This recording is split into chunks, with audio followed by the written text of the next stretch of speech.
ब्रह्म राक्षस। एक गांव में एक ब्राह्मण रहते थे जिनका नाम दुर्जन सिंह था। दुर्जन सिंह को लोग दुर्जन जी कहकर बुलाते थे। उनके घर से कुछ दूरी पर एक खेत था। उस खेत में एक बहुत बड़ा बरगद का पेड़ था। वो बरगद का पेड़ बहुत पुराना था। पहले वाला घर बहुत छोटा होने की वजह से कुछ समय के बाद उन्होंने उस खेत पर घर बनाने की सोची। उन्होंने उस बरगद के पेड़ को कटवाया और अपना घर बनवा लिया। कुछ दिन तो ठीक ठाक चला, पर कुछ दिन बाद दुर्जन जी बड़े परेशान रहने लगे।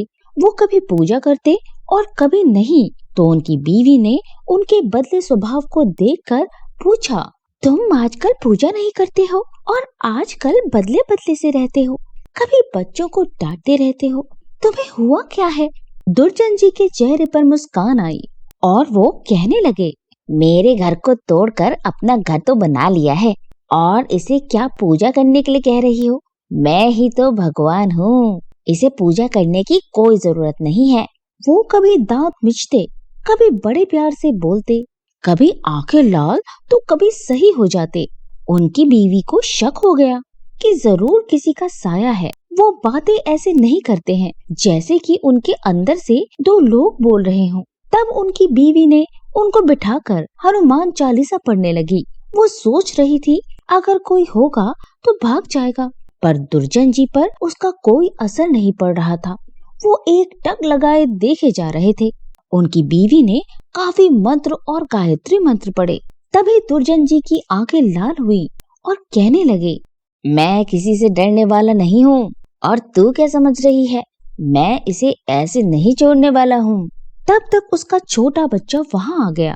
दुर्जन जी ने उसे जोर से पकड़कर अपनी तरफ खींच लिया और ऐसा लग रहा था कि उसके सिर को कच्चा ही चबा जाएगा। उसकी मम्मी बोली, बच्चे को छोड़ दो, इसने तुम्हारा क्या बिगाड़ा है? दुर्जन जी की पत्नी ने अपने बच्चे को अपनी तरफ खींच लिया। उसने फिर पूछा, तुम कौन हो और मेरे पति के अंदर क्यों आए हो? आप हमसे क्या चाहते हो? आप हो कौन?